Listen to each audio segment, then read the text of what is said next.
اعوذ باللہ من الشیطان الرجیم، بسم اللہ الرحمن الرحیم۔ آج ہم 5 افعال قرآن پڑھیں گے۔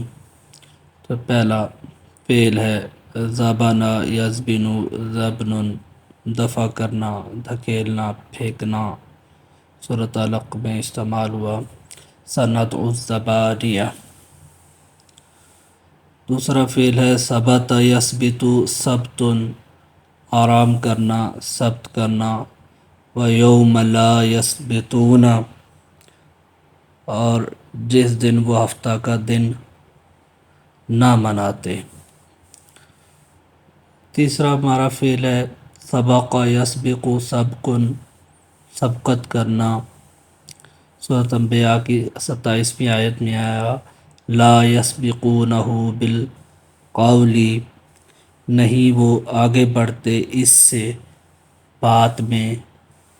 سبق یسبق سبقن، دوسرا اس کا معنی ہے پہلے گزر چکنا۔ من سبق علیہ القول، یہ سورۃ ہود کی آیت نمبر 40 میں آیا، اور اس کے جو گزر چکی اس پر بات۔ سارق یسرق سرقن سرقۃ، مہاراج کا آخری فعل چوری کرنا۔ ولا یسرقن ولا یزنین، اور نہ وہ چوری کریں گی اور نہ وہ زنا کریں گی۔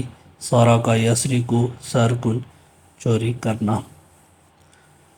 جزاک اللہ۔ اللہ تعالیٰ ہمیں دین سیکھنے، سمجھنے اور اس پہ عمل کرنے کی توفیق دے، آمین۔